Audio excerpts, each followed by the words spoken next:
Welcome back to FryMinis. I'm Eric, and today in our Monsters of the Multiverse coverage, we're taking a look at the playable race Deep Gnome, aka Svirfneblin. Okay, if you've been watching these videos, you might have figured it out at this point. I record them 2 at a time, so we've got the Gallant Goblin back. Shout out Theo and Grady. Okay, I am actually a Svirfneblin fan, mostly because of the name. I think it's great. I just love it. But I think it's interesting, you know, that they're like bluish purple skin, that they're creatures of the Underdark kind of, but they don't have sunlight sensitivity, well, before, and they're not evil like where Dwergar and Drow are, I guess, traditionally evil, not counting the new stuff, but traditionally. And as I understand it, Svirfneblin were kind of like neutral, right? So I don't know. I thought it was an interesting little spot to fill. So we've got some lore in this book, but I cannot wait to show you the lore here because there is not a lot. And I mean, that's okay, I guess, you know, but it's ultimately one of the things that we've said over and over with this book is they've got this really, really great stuff here. And I'll use the same metaphor because I was really happy with it. A potato. They've got this race, the Deep Gnome, that's a potato, and it's delicious and it's got so much potential, and they could cut that potato into french fries, they could do mashed potatoes with it, whatever, but they're leaving it up to you. They're saying, here's a potato, here's what a potato looks like, fit it into your campaign however you want. And that is certainly a fair way to do things. Based on reactions so far, I don't think that's the most popular way to do things. I feel like y'all want wizards to say, here's a potato. Here's what the potato looks like if you turn it into french fries. Here's how you could use that potato as mashed potatoes. And they give you all those examples with all the lore and all that stuff. And that's totally fine too. I think either of these approaches are totally fair. I think the biggest frustration is that people are used to being handed the french fries.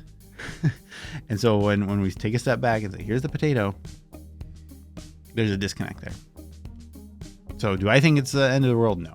But clearly, I think the community does. So it's worth mentioning. All right, let's take a look at this lore. Deep Gnomes, or Svirfneblin, are natives of the Underdark and are suffused with the subterranean realm's magic. They can supernaturally camouflage themselves, and their Svirfneblin magic renders them difficult to locate. These abilities have enabled them to survive for generations among the perils of the Underdark. Like other gnomes, Deep Gnomes can live for centuries, up to 500 years. So this is where it's not a problem. I'm overstating by saying problem, but where one of my concerns is if the whole point of this book is that here are all these races that very self-contained lore that you can plug into any campaign. Oh, as soon as we tie them to anywhere specific, that's going to tie them to a specific world, such as Forgotten Realms, right? Maybe your world doesn't have the Underdark, and now this lore doesn't matter, and so now we're back in the same place of saying, oh, we'll just make your own lore. And same, I mean, for the Changeling, they're tied to the Feywild. What if there isn't a Feywild in your world?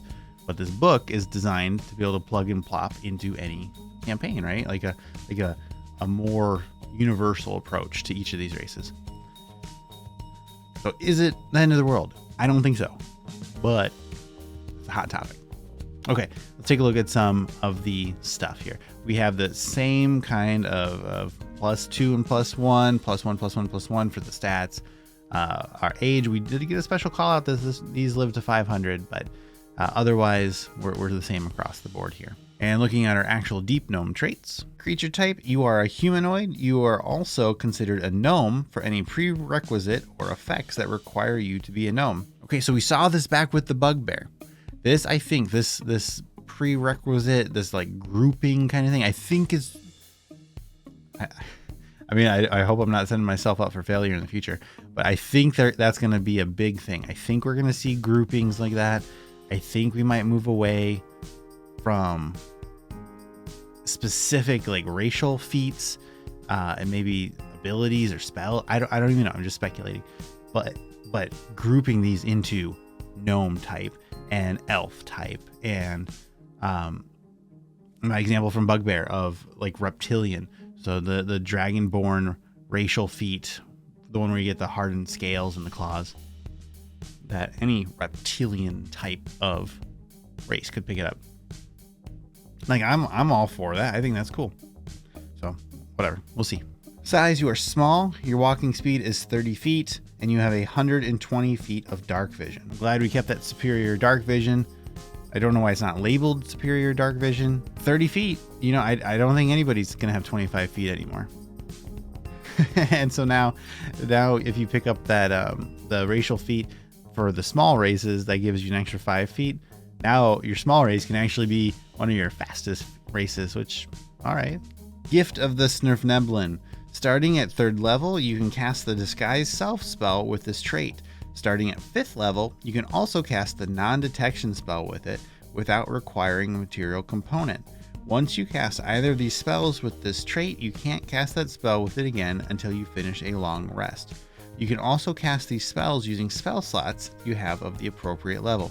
Intelligence, Wisdom, or Charisma is your spellcasting ability for these spells when you cast them with this trait.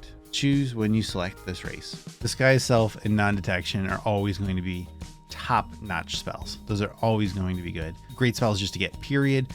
And now that you can cast them with your spell slots and you can choose your modifier, I really, really, really like this structure of picking your modifier and being able to use spell slots. I think that helps you live out that character and like act out the flavor of it so much better. Now, of course, I think some people are going to eventually get into picking their races based on the spell so they can min-max. And when one of these eventually gets shield, which I think one of the Githyankies do, or one of the Giths, whether Githyanki or Githzerai, I think they get shield. And so I'm sure tons of people are going to go that way now to get shield, to cast that on a class that wouldn't normally get. But whatever, people are always going to do this kind of min-maxy type stuff. But ultimately, I think that is a strong, strong win. Gnomish magic resistance. You have advantage on intelligence, wisdom, and charisma saving throws against spells.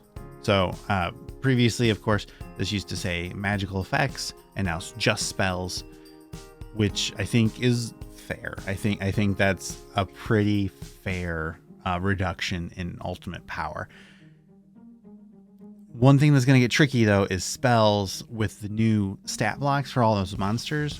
When they have those spell-like abilities where, like, instead of casting a fireball spell, it has an action that emulates a fireball, but isn't actually casting a spell. So even though it's 8d6 and a dex save, it's not casting a spell, so you wouldn't actually get resistance here. I would probably give it to you.